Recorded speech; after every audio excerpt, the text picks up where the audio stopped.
Today, I'm going to be ranking every single game in the Legend of Zelda series from worst to best, including the ones that I haven't played. Why? Because democracy. A vast majority of these rankings are based on my personal experiences and opinions with these games, while the ones that I haven't played will be ranked more on where I think they'd go compared to the other games on the list. I'll also make it clear which ones I haven't played just so there isn't any confusion. There's really no need for a long-winded intro, so with that out of the way, let's get started.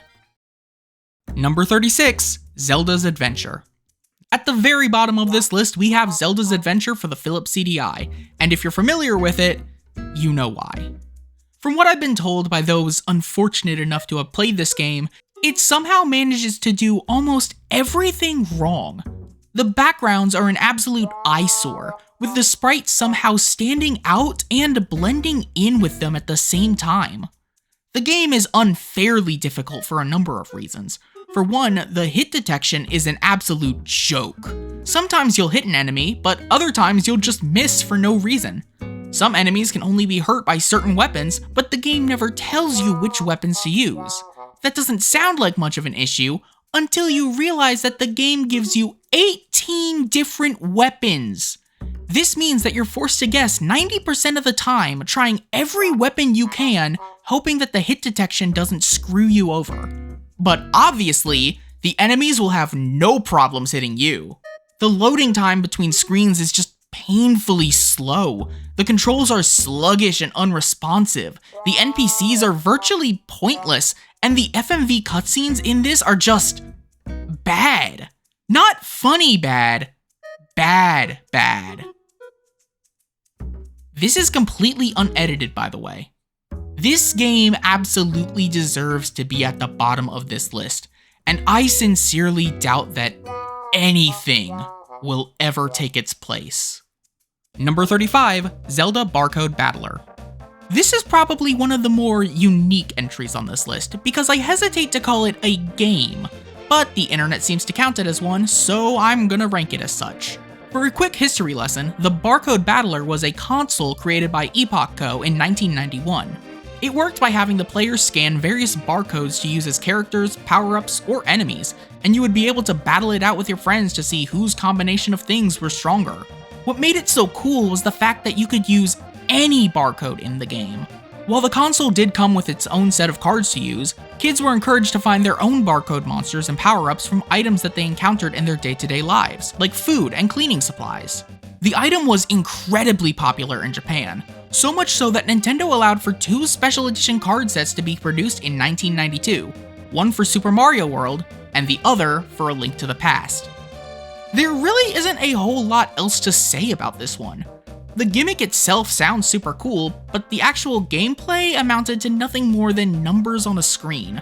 That being said, I'd willingly buy and play this just for the novelty of owning it, and also just because it sounds really cool.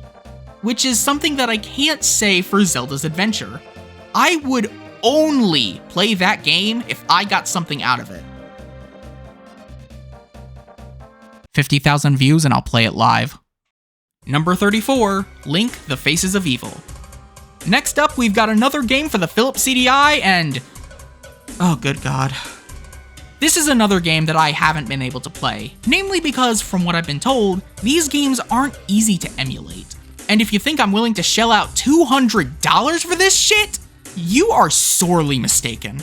With that aside, The Faces of Evil is pretty well known as one of the worst games of all time. This game is just hard for the sake of being hard. Enemies constantly spawn to ensure that you take unavoidable damage, multiple stages have hazards like falling rocks, and pitfalls are just instant death traps, which wouldn't be that bad if the controls weren't actively fighting against you the entire time. Speaking of the controls, they suck. Link's movement somehow manages to feel both floaty and stiff at the same time, which makes doing anything significantly more difficult than it needs to be. On top of that, the controls are just stupid. You use one button to attack, and the other to do literally everything else. I'm not joking.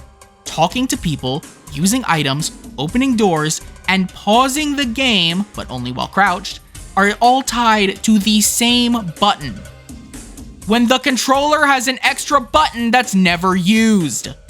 There are, however, two saving graces, if you can call them that. The first is, surprisingly, the music. Some of the tracks here are actually pretty good, all things considered. They're not amazing, but I'd willingly listen to some of these again. The second saving grace is the most notorious element of this game, the cutscenes. You've seen them, I've seen them, virtually every Zelda fan has seen these to some extent. Don't get me wrong, they're absolutely awful, but they're so bad that they loop all the way back around to being just amazing. Other than those two factors, this game absolutely sucks. Number 33, Zelda: The Wand of Gamelon. Coming in slightly above the Faces of Evil, we have Zelda: The Wand of Gamelon, also for the Philips CDI. This game is virtually identical to the Faces of Evil, so almost all of my criticisms from that game apply here as well. The controls are still awful, the game is still unfairly difficult, and I would still rather bash my head against a wall instead of playing it. With that out of the way, there are two main reasons that I'm ranking this one higher than the Faces of Evil. The first is the fact that you actually play as Zelda in this one, making it the first game in the series to do so. It's still just so strange to me that it took 38 years for this to finally happen in a mainline game. The second reason is that the cutscenes, while less iconic than those in the Faces of Evil, feel a lot more unhinged, giving the world what is unironically one of my all-time favorite cutscenes in anything ever. You've killed me! Good. This game is still absolutely terrible, but just slightly less terrible than the other two CDI games. Number 32, Game & Watch: The Legend of Zelda. This is another one of those situations where I hesitate to call this a game, but for a different reason. By the definition of the word, Zelda for Game & Watch absolutely counts as a game, but the reason I hesitate is that it's just so bare bones. The entire game amounts to fight small guy, fight dragon, get Triforce piece. Do that a total of 8 times, and you win. I get that this is a Game & Watch game from 1989, so its gameplay is severely limited by the technology, but I can't think of a reason to want to play this or own it rather than to just display it. I'm sure it was a lot of fun for the kids who played it back when it first came out, but nowadays? Yeah, I think I'll pass. Number 31, BS: The Legend of Zelda. Much like the Barcode Battler, this is another game that requires a brief history lesson to understand. In 1995, a Japanese exclusive add-on to the Super Famicom called the Satellaview, also known as the BSX, was released. By attaching it to the console, players would be able to download and play games directly from a broadcasting satellite at certain times of day. One such game was BS: The Legend of Zelda. In essence, this was essentially a recreation of the original game for NES, with a few notable differences, however. For one, you don't play as Link. Instead, you play as one of the two mascots for the BSX, the boy or the girl. The overworld and dungeons were all completely changed, with the overworld now being a smaller 8x8 grid instead of the original's 8x16 grid. But other than that, this game was essentially the original Zelda with a fresh coat of paint. So why am I ranking it so low? Well, that's mainly to do with the method of how it was played. You see, the broadcast window for the Satellaview to play and download games was incredibly limited. From what I could find, it was only open from 4 PM to 7 PM each day, and each hour was dedicated to a different game. That meant that you could only play this game for 1 hour at a time each week. That means that if you missed the window to play this game for one reason or another, then you were out of luck. What makes this even worse is that the game stopped being broadcast in 1997, and the Satellaview service shut down in 2000. This means that, as of this release, there is no official way to play this game. Fortunately though, many dedicated fans have dumped the contents of the memory packs that came with the BSX to be played on emulators, and many of these games have been translated to English. So technically, it is still possible to play this game. You just need to find the files first. Number 30, BS: The Legend of Zelda: Ancient Stone Tablets. This was the second Zelda game that used the Satellaview add-on, though it was somewhat different from its predecessor. Ancient Stone Tablets is a pseudo-sequel to A Link to the Past, taking place around 6 years after the events of that game. Once again, you play as either the boy or girl avatar for the BSX and navigate through brand new dungeons in order to discover a way to stop Ganon from being reborn. Unlike its predecessor, however, Ancient Stone Tablets had its own unique story, characters, and even minigames, making it a truly unique entry into the series. This was also the main reason that I decided to rank it above the original BS Zelda. However, I'm once again ranking this game fairly low due to the time limit. The story was divided into 4 episodes, with each episode being playable for only an hour each week during the very limited broadcast window. Once that broadcast window passed, the game was no longer playable. Nowadays, Ancient Stone Tablets, as well as the original BS The Legend of Zelda, is considered lost media, as you can no longer access the game in its commercially available form. Like BS Legend of Zelda, however, the game's ROM has been dumped onto the internet, so if you can find the files, you can pretty easily use an emulator to experience this forgotten piece of Zelda history. Number 29, Triforce Heroes. We've reached our first mainline entry on the list, and unsurprisingly, it's Triforce Heroes. You know, for a while, I didn't really understand all the hate this game got. It seemed like a fairly enjoyable multiplayer game that you could just play with your friends. And that's the problem. While the game is absolutely intended to be played with 3 players, it's not exactly easy to do that nowadays. The online services for the 3DS have been shut down, meaning the only way to play with 3 players on official hardware is through local multiplayer. However, you can still do online multiplayer through alternative means. And that's exactly how I got to experience this game for the first time. A lot like another entry on this list, Triforce Heroes is a perfectly fine multiplayer game, but it's not one that I'd willingly go out of my way to play again. This isn't to say that the game's not fun at points, it most definitely is, but that fun is pretty much built around the people you're playing with. And that's kind of a problem if you don't have anyone to play with. Fortunately though, Nintendo thought of the poor, friendless children and adults out there and made it so you could also play this game in single player. Unfortunately though, it's not fun in the slightest. You can only control one Link at a time while the other 2 are just lifeless dolls that you have to drag with you. Sure, you can freely switch between them to solve puzzles, but it feels so clunky and awkward to do so. The fashion gimmick is also just dumb. It's dumb. On paper, it sounds kinda cool.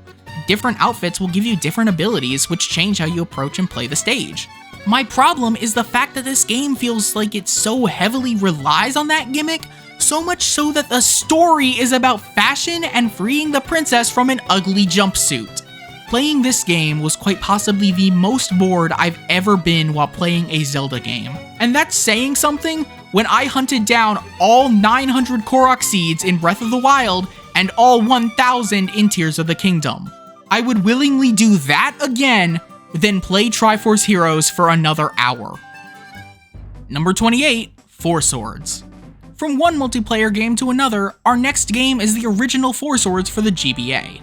I played this game for the first time for this video, and to my surprise, it's worse than I thought. Playing this game was an absolutely mind-numbing experience. If I had to do this solo, I would have committed several felonies. Fortunately though, Four Swords requires you to have at least one other person with you to play. At least for the GBA version, that is. I was lucky enough to have Hey Listen Gaming volunteer to play with me, so we were both forced to suffer together. Hell, I even streamed it live on this channel, so you could watch us play through the entire thing. Having someone else to play with made this game exponentially more fun than it should be, since a lot of the time, you'll be goofing off and messing with each other. Unfortunately though, that fun starts to disappear when you're confronted with the random enemies that are difficult for no goddamn reason. I swear, one of the bosses had us both incredibly confused because the game kept telling us to use the Pegasus boots to run into the wall, but nothing happened except for us getting frozen for several business weeks. What we were supposed to do was run into the boss to push it into the wall and make it freeze. It was partially a skill issue on our part, but the fact that the game just didn't tell us that when it does for almost every other boss just kinda pissed me off. What the game also doesn't tell you, at least to my knowledge, is that you need rupees to even complete the level. When you die, you'll get resurrected using rupees, with the cost going up each time. However, if you die one too many times and just don't have enough rupees at the end, the Great Fairies will just refuse to help you. This happened to us, and we were pretty pissed because we needed to fight the boss that we barely beat again, only for our reward to be the Great Fairy calling us eggs. But the thing that bothers me the most about Four Swords is that it's just a tech demo from Minish Cap and Four Swords Adventures. The entire game can be beaten in just 3 hours, maybe even less if you know what you're doing. The only thing that makes me rank this game above Triforce Heroes is the fact that you can't play it solo, which does a fairly decent job at numbing the pain of this game. But other than that, I don't want to touch Four Swords ever again. Number 27, Zelda 2: The Adventure of Link. Next up is a game that I have some pretty strong opinions on. I highly doubt that anyone here was around for it, but when I uploaded my first proper Zelda theory, I opened it by calling Zelda 2 a bad game. Since then, my opinions have shifted a fair bit, and I even accounted for that when I redid my original theory. But that still hasn't saved Zelda 2 from remaining one of my least favorite games in the series. I think my distaste for this game ultimately boils down to the difficulty. I enjoy playing games that challenge me to improve my skills and get better. It's one of the main reasons I fell in love with games like Elden Ring and Bloodborne. Making a game too easy can negate a player's satisfaction in overcoming what they thought would be a challenge. But on the opposite end of the spectrum, making a game too difficult feels unnecessarily hostile towards the player. And to me, that's what Zelda 2 is. This game is one of the poster children for forced NES difficulty. Enemies are constantly respawning and attacking you, with many of them being placed in spots where taking damage is almost unavoidable unless you know what's coming. There are several points at which the game feels unnecessarily cryptic about what to do or where to go next, and if that wasn't enough, the game punishes you for dying by sending you all the way back to the beginning and taking away any experience that you had. You can argue that my complaints are just a skill issue on my part, and in some cases, you'd be absolutely correct. But I don't think that it's my fault for being knocked into a pit by a literal bubble.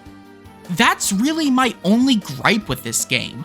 The side-scrolling aspect, while different from everything else in the series, it doesn't really bother me much. Neither does the leveling mechanic. I think these are both alright additions that get overhated a lot. Still though, I don't see myself revisiting this game anytime soon. Number 26, My Nintendo Picross: The Legend of Zelda Twilight Princess. This was a free game that came out in 2016 to promote the launch of Twilight Princess HD, and it's exactly what it says it is, Picross, but with Twilight Princess puzzles.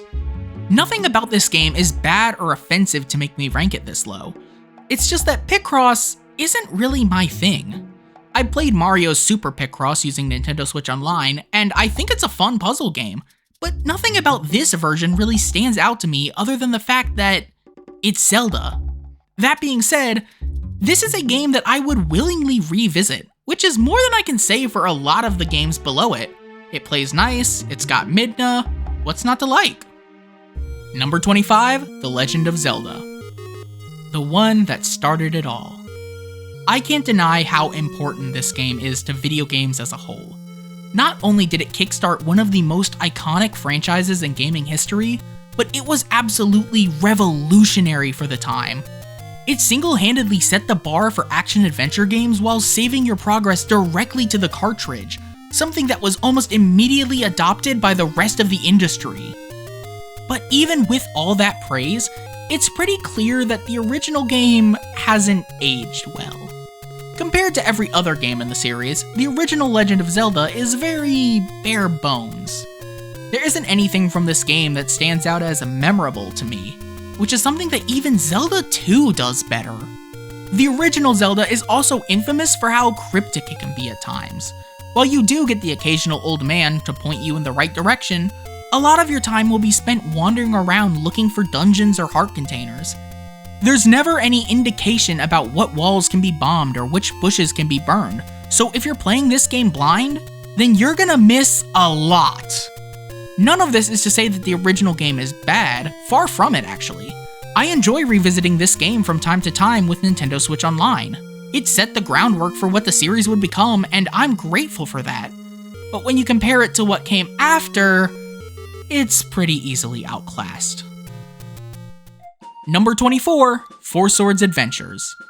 I think that this is easily the best of the multiplayer Zelda games, but that title doesn't mean much when its competition is Four Swords and Triforce Heroes. Four Swords Adventures is not a game that I've ever fully played. I have very vague memories of playing this game at some point at my friend's house while I was much younger, but we pretty soon moved on to playing either Sonic Heroes or Super Smash Bros. Brawl. I don't know, my memories might be getting jumbled up a bit. Anyway, back on topic. This game is pretty similar to its predecessor on the GBA in the sense of how it's played. Once again, you have 4 links navigating through levels to complete objectives, and that's probably one of my biggest issues with it. Like Four Swords, the game feels like a series of smaller, interconnected adventures instead of one big adventure, and that kinda takes away from the overall experience if you ask me. There's also the fact that this game wasn't exactly easy to do multiplayer, despite it being designed around that. You couldn't just plug in 4 GameCube controllers, no. You have to have a Game Boy Advance with a link cable for everyone playing. That's unnecessarily expensive just to play this game on official hardware. I really hope this gets added soon to the catalog of GameCube games on Switch 2 sometime in the near future, because being able to play this game online would make this game a lot more accessible, if you ask me. Aside from those complaints, I think the game looks really good.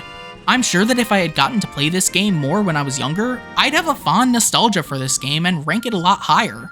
But unfortunately, Spot 24 is the best I can do. Now, as a quick side note between entries, Four Swords Adventures was the last game on this list that I haven't played. Well, I mean, I technically played it, but I'm going to count it as one that I haven't played. Every game beyond this point will be one that I have played and will be ranking on my own opinions and how much I enjoyed playing it.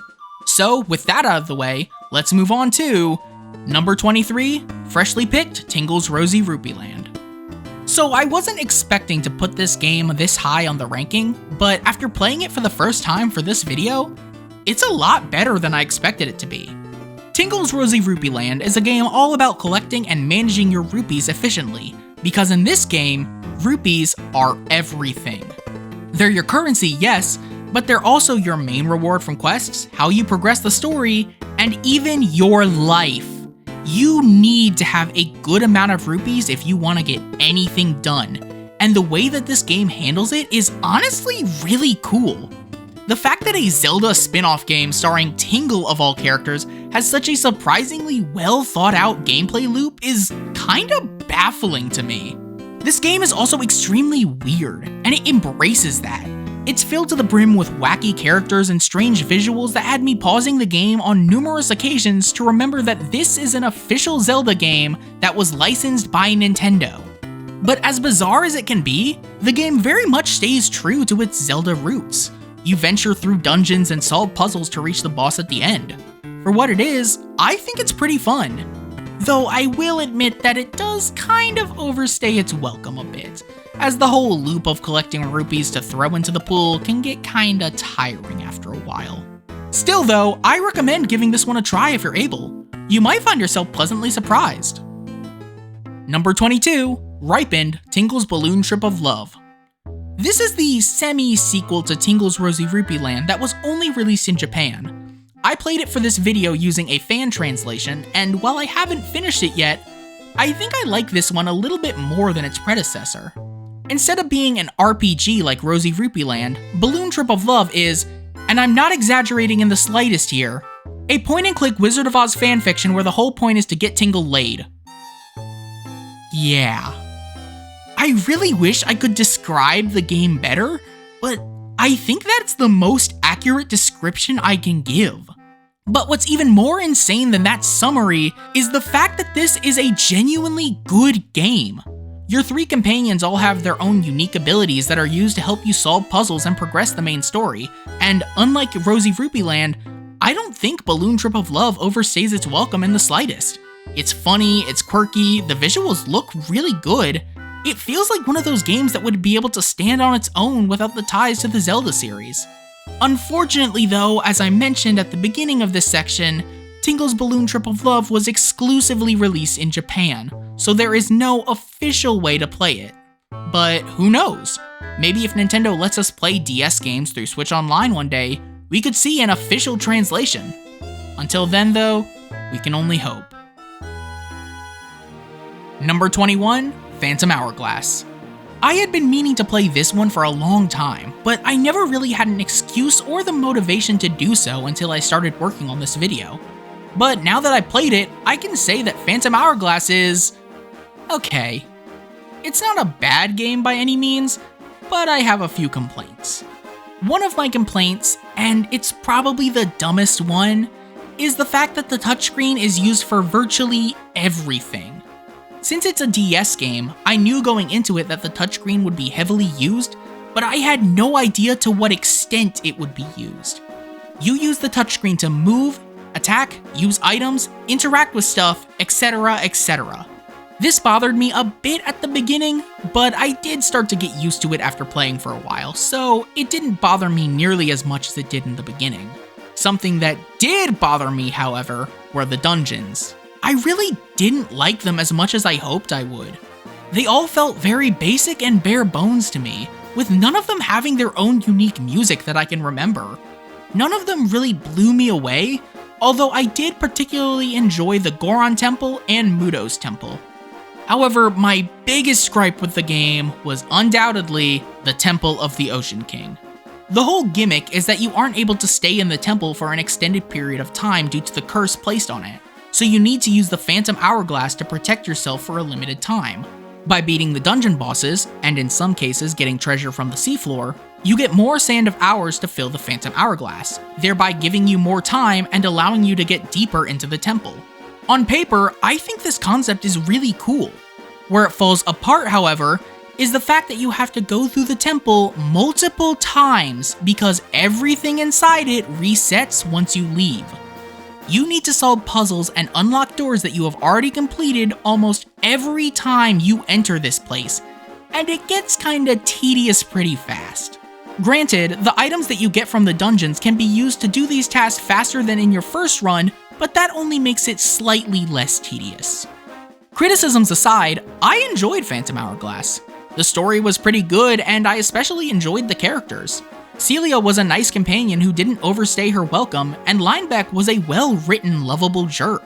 There were also quite a few slapstick moments that made me chuckle. All in all, Phantom Hourglass was a very charming game that just couldn't hold a candle to the games above it on this list. Number 20, Oracle of Ages. I have a soft spot for both of the Oracle games. They're both such unique entries in the series, namely for the fact that they're essentially two parts of a whole.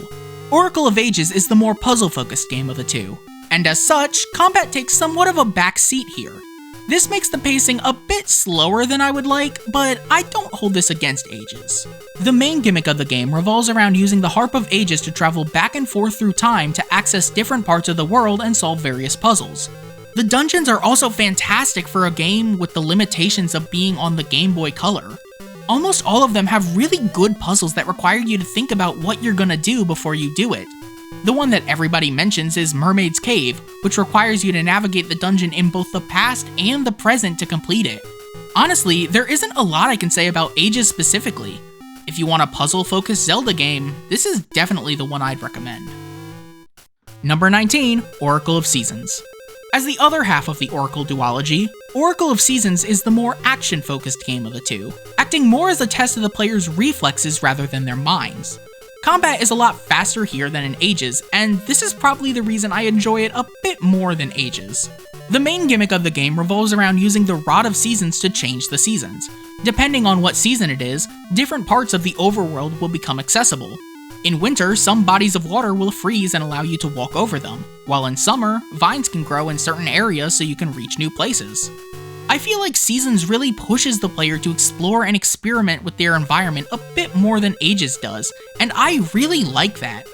However, the trade-off for that faster combat and greater sense of exploration is the fact that the puzzles are a bit more simplistic when compared to Ages. But again, I still feel like it's wrong to hold this against Seasons. Both Oracle games have their own strengths and weaknesses, and when you link them together, you get an incredibly solid story that spans across both games. I think that out of all the Zelda games deserving of a Link's Awakening style remake, these are the two that absolutely need to be done next.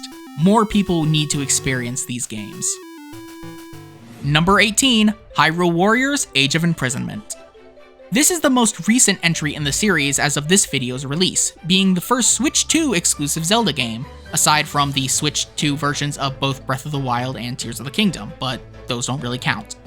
Age of Imprisonment was made to be an expansion of the lore in Tears of the Kingdom. Because the game hardly focused on Zelda's time in the past outside of the memories, Nintendo thought it would be a good idea to expand on the events of the Imprisoning War. So they once again partnered with Koei Tecmo and released the third Hyrule Warriors game. And for what it's worth, I thought it was a pretty good game. Age of Imprisonment is a very solid entry into the series, serving as a canon retelling of the events that led up to Tears of the Kingdom. It plays similarly to the other two Warriors games, though more so Age of Calamity than the original. I thought that Sync Strikes were a really cool addition, as well as the incorporation of Zonai devices and items to inflict elemental damage on certain enemies. I also have to give some props to the presentation and performance. It looks great and runs incredibly well, especially when compared to its predecessor. I can absolutely see why this was a Switch 2 exclusive, because if the poor little Switch 1 struggled with Tears of the Kingdom and Age of Calamity, then it would absolutely suffer while trying to run this.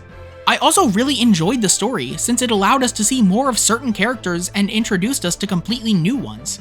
We got to see a bit more of Raru's role as the King of Hyrule, and the sages now all have faces, names, and personalities, which greatly improves on how they were presented in Tears of the Kingdom.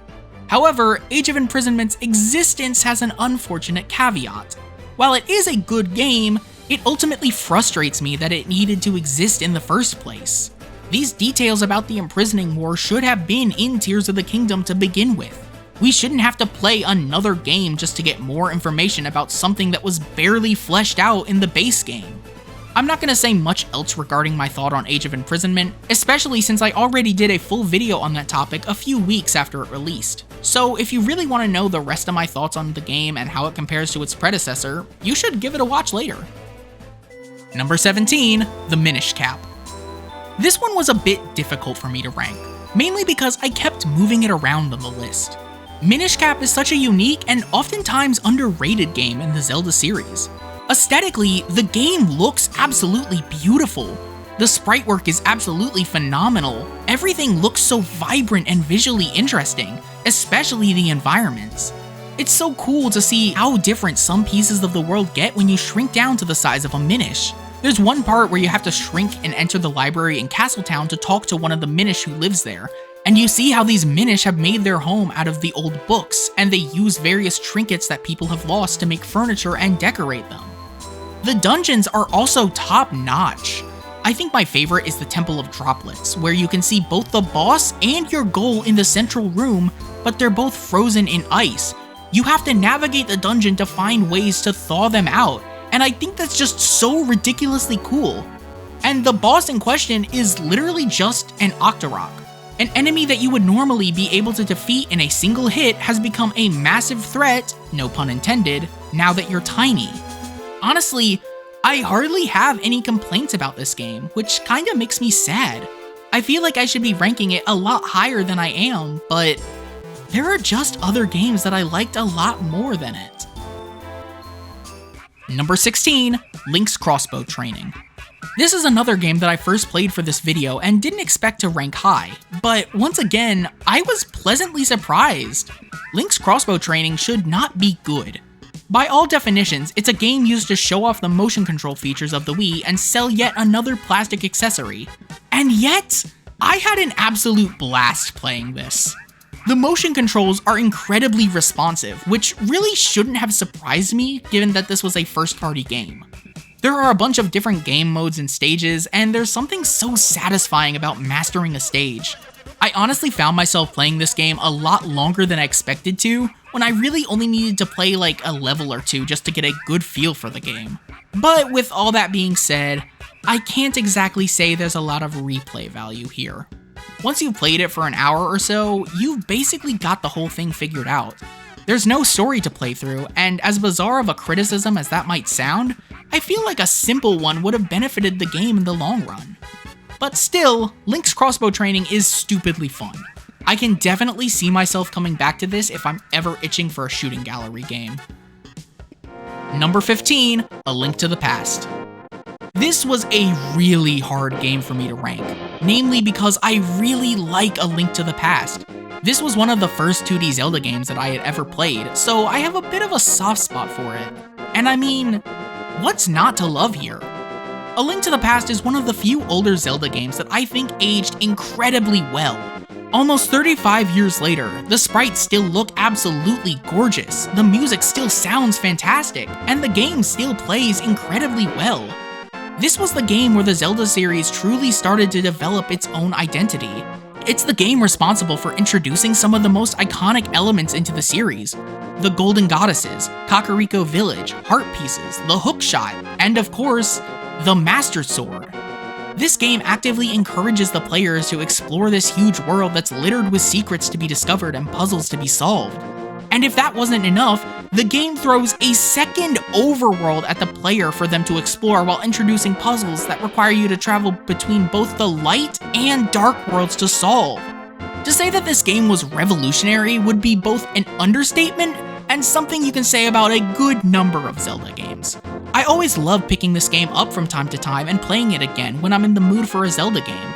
And that's what makes this game so hard to rank, because as much as I love it, I can't deny that there are other games in the series that I just like a little more than it for various reasons.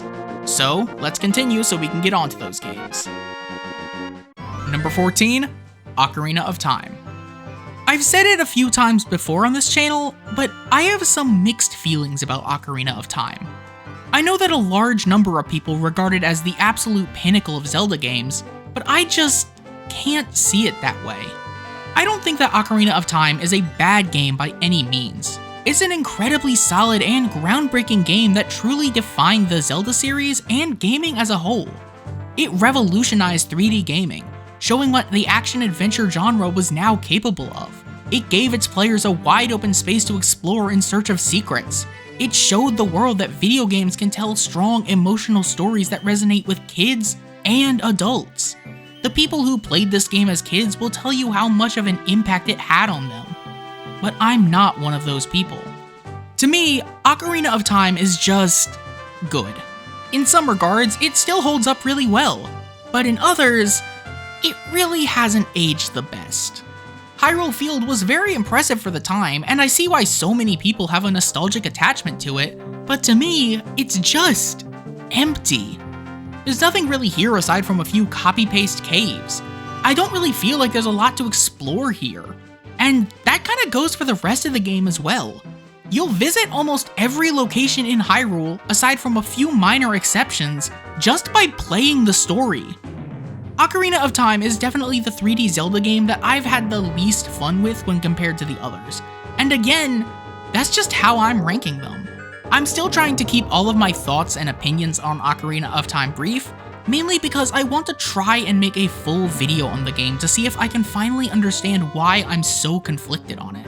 So if that's something you want to see, then just let me know by leaving a like and subscribing.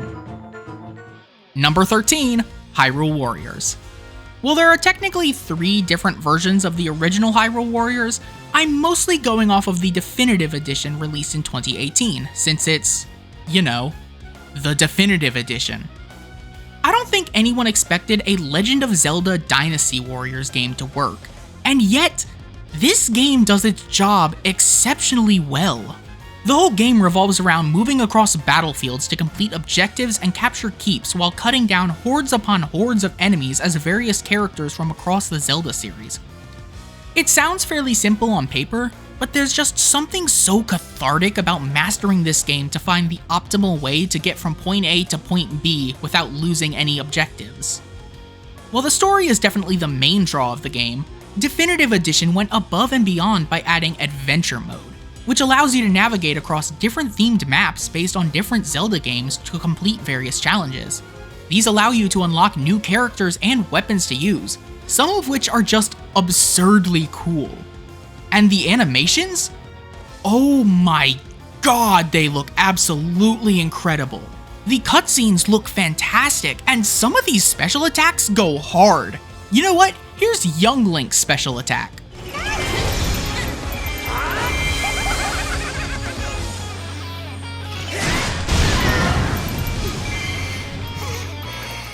If that's not enough to convince you that this game is absolutely peak, then I don't know what is.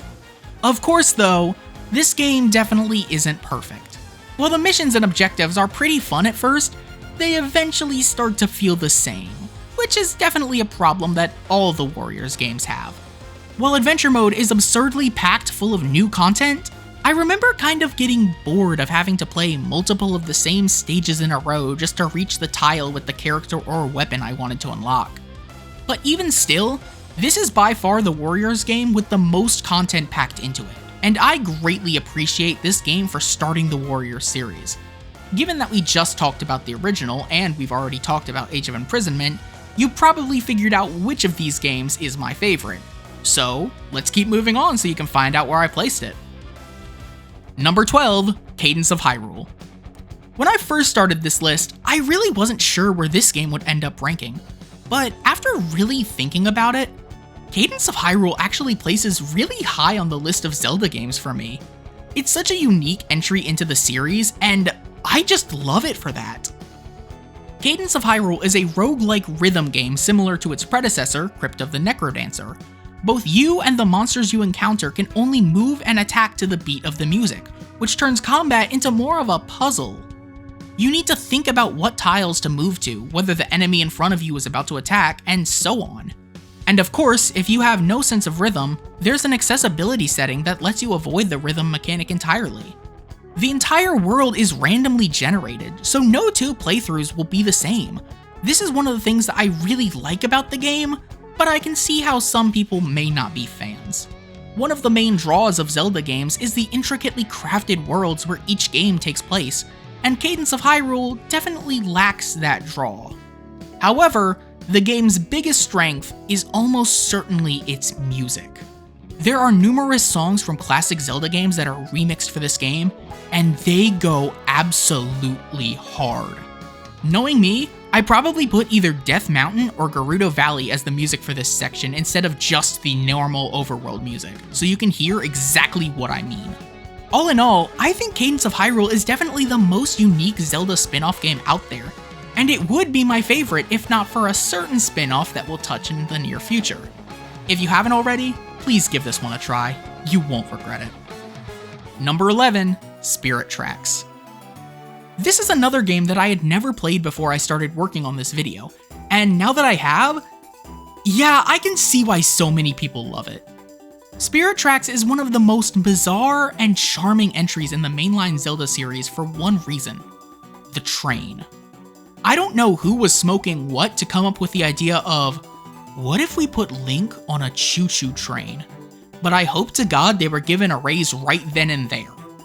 On paper, the idea of having a train doesn't feel like it would mesh well with the exploration-driven gameplay of Zelda, but I feel like the way it was executed manages to blend the styles together fairly well. While you're restricted on where you can go in the train, progressing through the story and completing side quests to obtain Force Gems will gradually increase the number of rails that you can navigate, which in turn opens up new pieces of the map to explore. It feels so incredibly satisfying to see a new section of track appear on the map that gives you a quicker way to get from point A to point B. By far though, one of my biggest points of praise for Spirit Tracks is definitely the dungeons, especially the Tower of Spirits. Compared to Phantom Hourglass, all of Spirit Tracks' dungeons feel a lot more unique, and I can't really think of one that I didn't enjoy. They all had their own unique music, the bosses were cool and interesting. These were all a step up, and I can only assume they'll rank pretty high on the inevitable 2D dungeon ranking. The Tower of Spirits, meanwhile, borrows from the Temple of the Ocean King in the sense that it's a central dungeon that you repeatedly return to progress. Unlike the Temple of the Ocean King, however, you don't have to redo the same floors over and over again.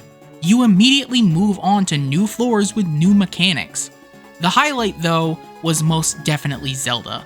She is an amazing companion, helping Link progress through the Tower of Spirits by possessing the phantoms that wander the different floors. There are multiple charming and funny interactions, quite a few which made me laugh out loud. She's easily cemented herself as one of my favorite companions in the series. My only real complaint about Spirit Tracks is that, once again, it relies heavily on the touchscreen to do literally everything. But I don't think it bothered me as much as it did in Phantom Hourglass, since a few things were tweaked, and by that point, I had gotten pretty used to it. Other than that, I thoroughly enjoyed Spirit Tracks. It definitely isn't for everyone, especially considering the train, but for what it is, it's a charming adventure from start to finish. I definitely think that both this game and Phantom Hourglass would benefit greatly from some remakes or remasters, but I can see them both being kind of hard to do thanks to the touchscreen and the split screen mechanic. Number 10, Link's Awakening. Moving into the top 10, we have this absolute classic. I've always loved Link's Awakening for how unique it is compared to the rest of the series. Being originally released on the Game Boy, Nintendo could have easily just phoned it in and made a simple spin-off, but they chose to make it a full adventure that players could easily take with them. This game managed to work with the hardware limitations of the Game Boy to make this fairly large world that's incredibly fun to explore, and similar to the Oracle games, the dungeons and puzzles are really good given the limitations.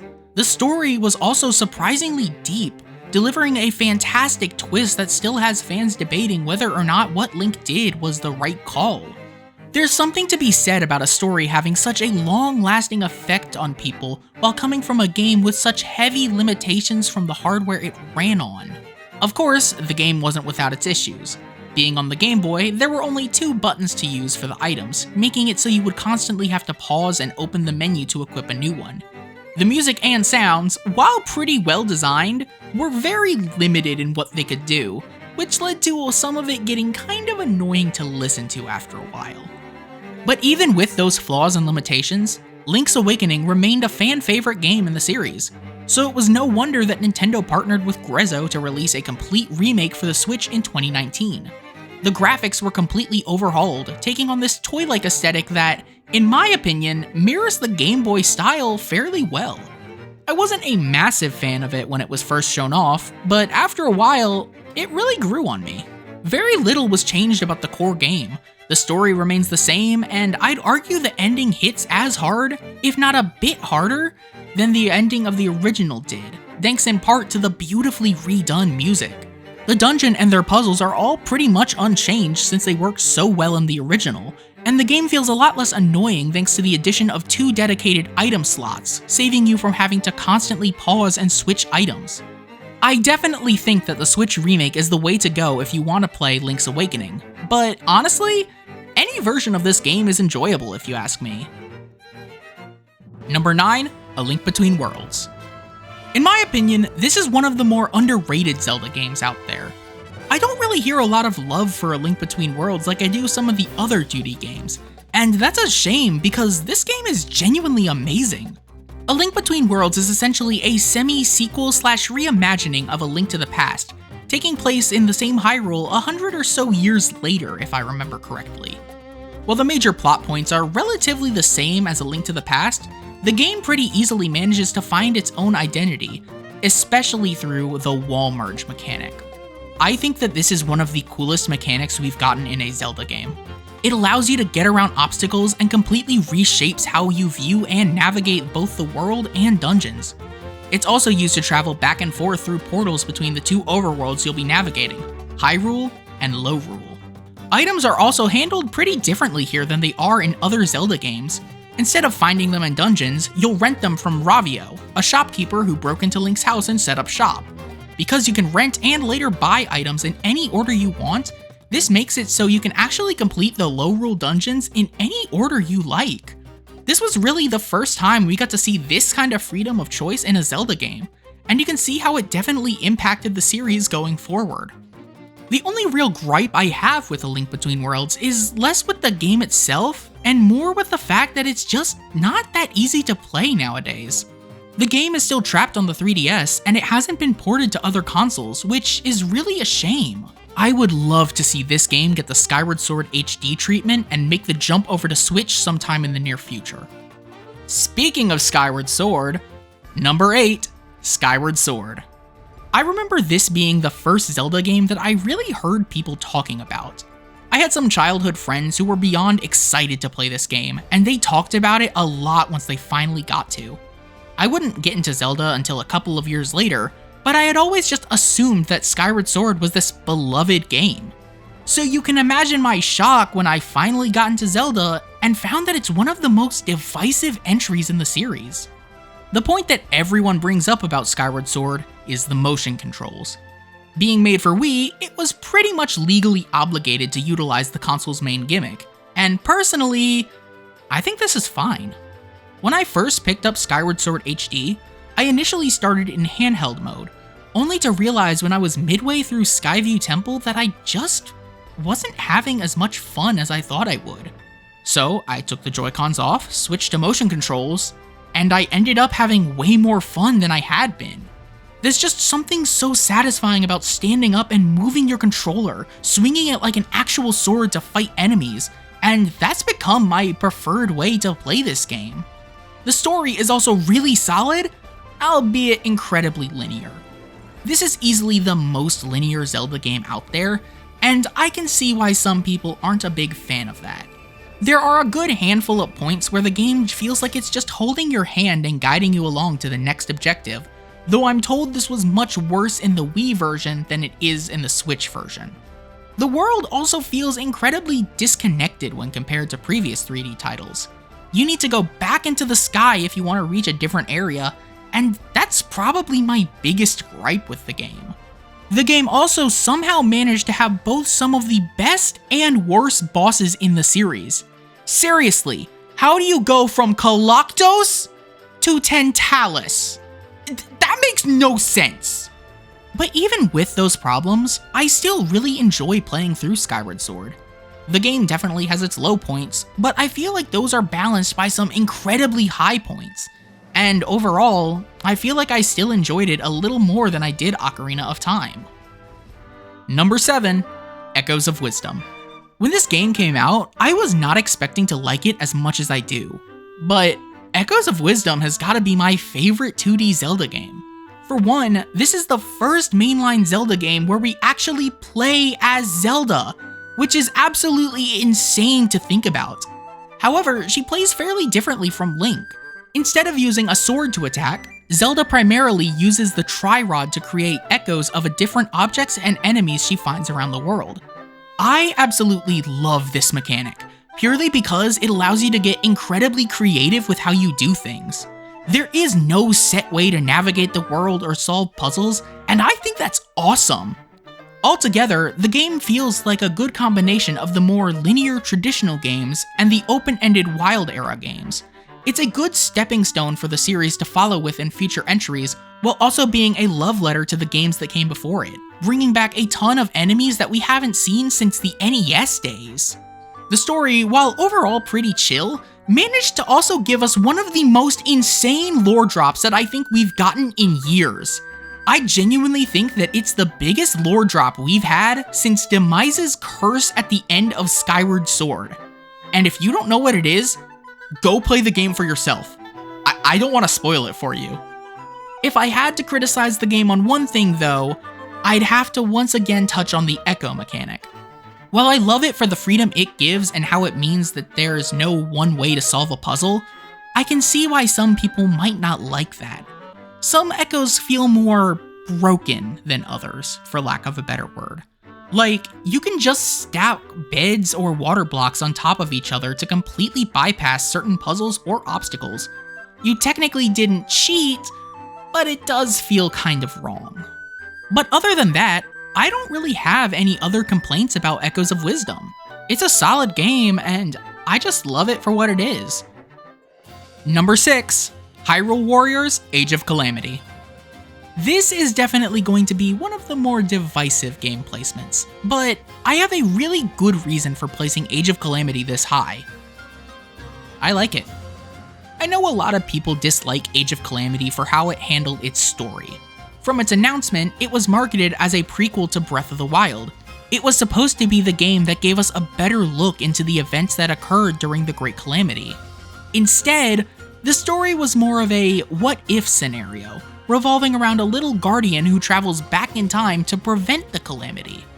A lot of people didn't like this, and I think that's perfectly reasonable. The story wasn't at all what we expected it to be, and honestly, I was a little disappointed by it at first. But with that being said, I love Age of Calamity for what it is.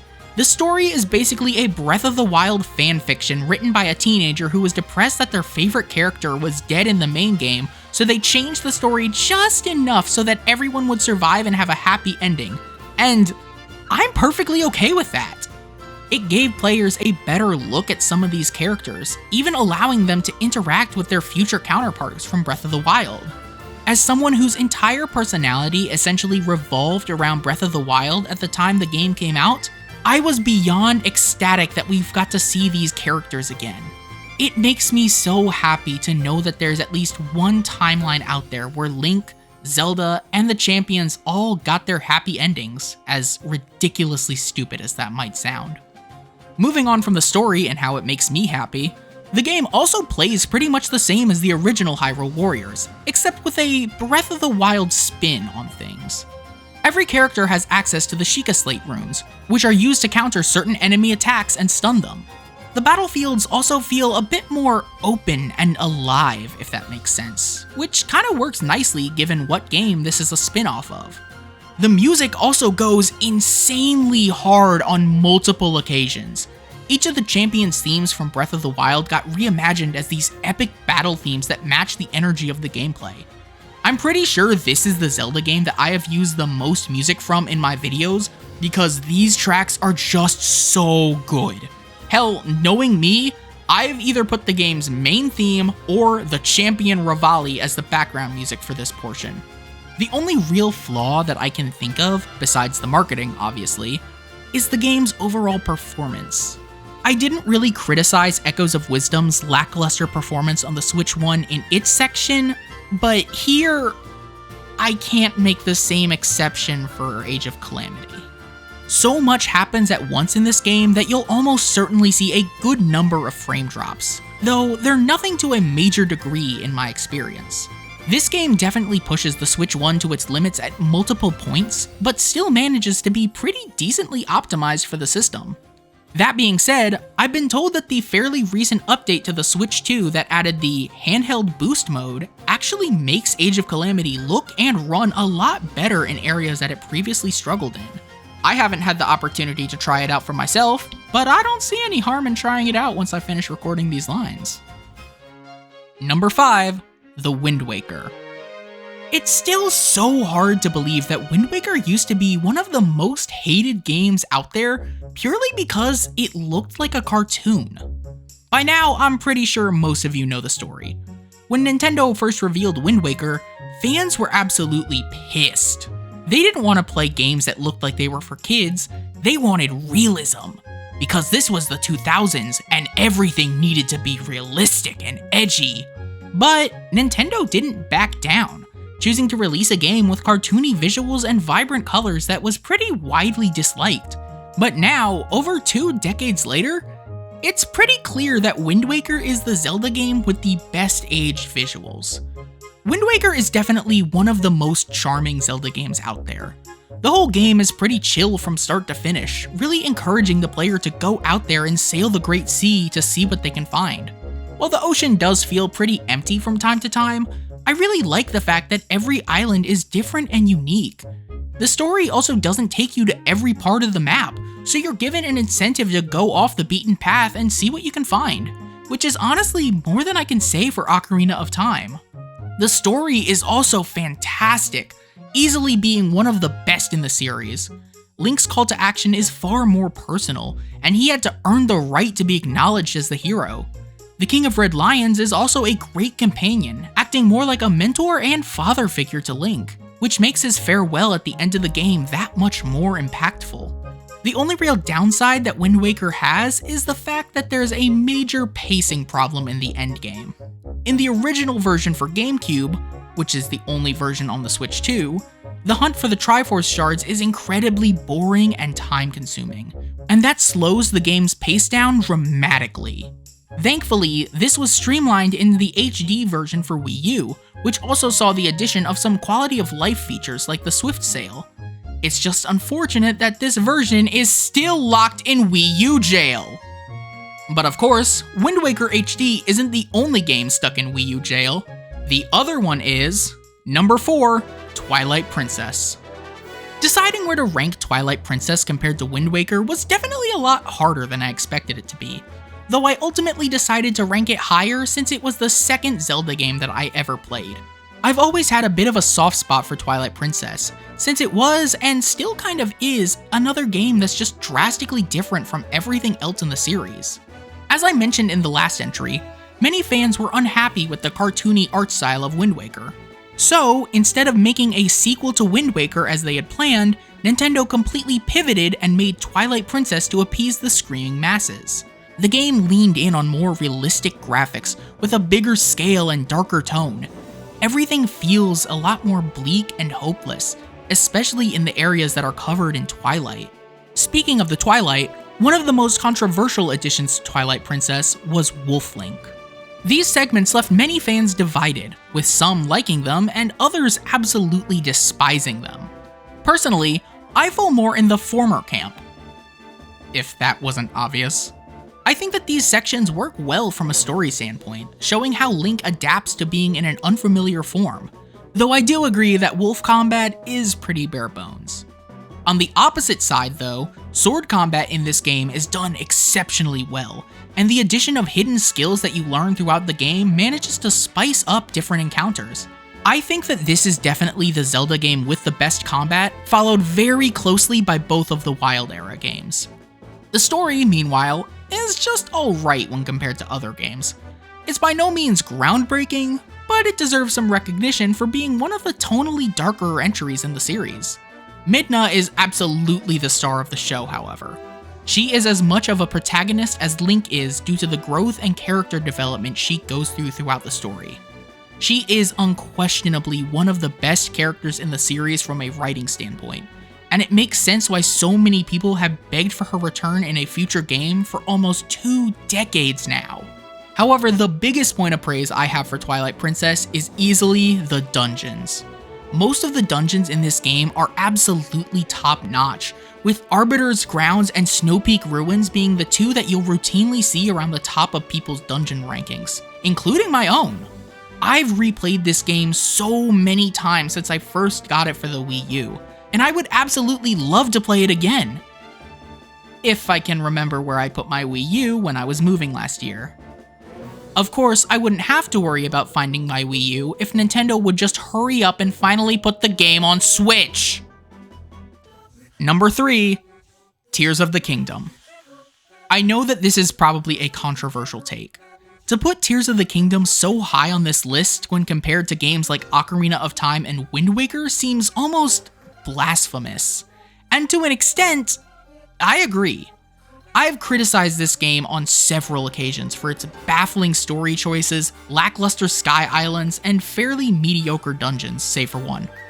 But even after all of that, I still can't help but love and appreciate this game for everything it's done for me.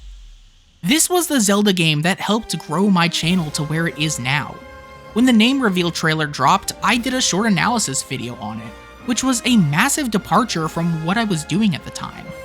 Because it did decently well, I decided to lean more into doing Zelda content, which ultimately led me to play with the idea of making a video on a character that I had a strong attachment to. When the final trailer dropped, I made a video guessing why Teba was nowhere to be seen, and it ended up exploding, pushing me over the 1,000 subscriber milestone, which let me join the YouTube Partner Program. And on the week of release, I was going through one of the hardest moments of my life when my dad unexpectedly passed away. To say that I was an absolute wreck for weeks would just be an understatement. And yet, Tears of the Kingdom was there for me to fall back on. It helped me deal with the loss by giving me something to smile about. It was my escape from everything that was going on around me. And the entire time, I was blissfully unaware that it was helping one of my videos gain a massive amount of traction pushing me over the 2,000 and 3,000 subscriber milestones. The game is nowhere near perfect. Shrines, one of the more criticized elements of Breath of the Wild, made a return and pretty much felt the exact same. A good chunk of the story was once again told through memories, which severely limited what we got to see of the past. The present-day story was mediocre at best, with you being tasked with doing pretty much the exact same thing 4 times in a row, only for it all to amount to a twist that you probably predicted the first time you went to Hyrule Castle. The game also had very limited ties to Breath of the Wild, despite being a sequel. So few NPCs outside of the main story characters actually remember Link, and the absence of the Sheikah tech was explained away with, "It disappeared." There are just so many things about this game that frustrate me to no end. And yet, I don't agree with the people who insist that it should have remained a DLC. Replaying it on the Switch 2 has only further cemented my love and enjoyment for this game.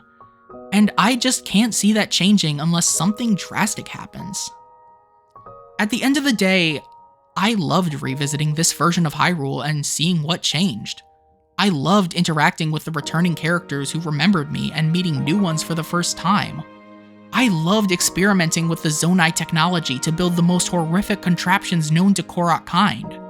I love Tears of the Kingdom. But not as much as number 2, Breath of the Wild. This might come as a surprise for a lot of you. For someone whose content has focused a lot on Breath of the Wild, you would probably assume that this would be the game that I'd rank the highest. In fact, there were a good few years where this game was at the top of my list, and I was pretty certain that it wouldn't change for a long time. But as time went on, I grew up. I matured. I started to take a closer look at the games I love to play. But we'll get to that. Breath of the Wild is undoubtedly one of the most ambitious games that Nintendo has ever made. It greatly deviated from the Zelda formula that had worked for nearly 30 years up until that point. It took a massive risk that could have very well tarnished the Zelda series for years to come. Okay, I'm exaggerating slightly, but you get the point. From the moment you leave the Great Plateau, the entire world opens up to you. You can go anywhere you want at any time you want. Want to go straight to Hyrule Castle and fight Ganon? Go ahead. Want to find all the memories and learn what happened 100 years ago? That's cool too. The sheer amount of freedom that this game gives you hadn't been felt in the series since the original game, and even that was incredibly limited due to the hardware.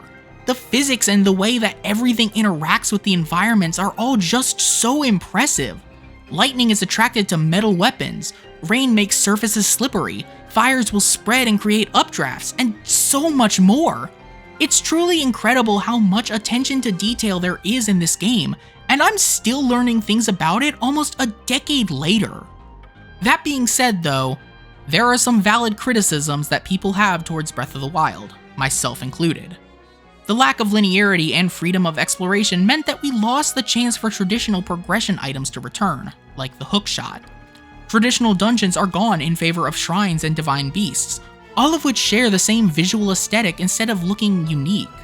The story being told through the memories works to an extent, but it prevents the player from truly feeling connected to everything that happened back then.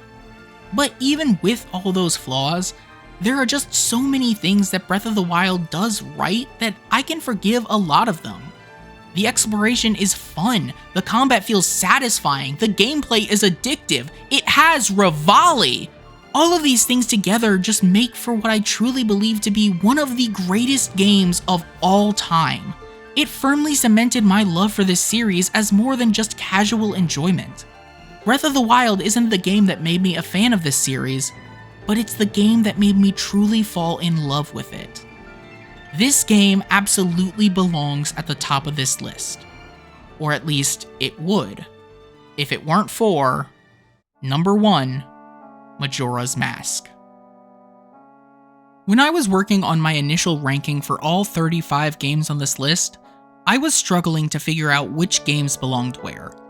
Everything was constantly being shifted around, with some moving up a few ranks and others doing the complete opposite. Every game here moved around at least once. Except for this one. I don't think that I'll ever be able to put my love for Majora's Mask into words, but I'll damn well try. Out of all the Zelda games, Majora's Mask is one of the most unique, not just because of its gameplay, but because of how personal and emotional every aspect of the game is. The mask mechanic is one of the most creative mechanics we've seen in a Zelda game. The Deku, Goron, and Zora masks dramatically change how you play the game, allowing for certain things to be done or different puzzles to be solved, with each one having an incredibly tragic story tied to it.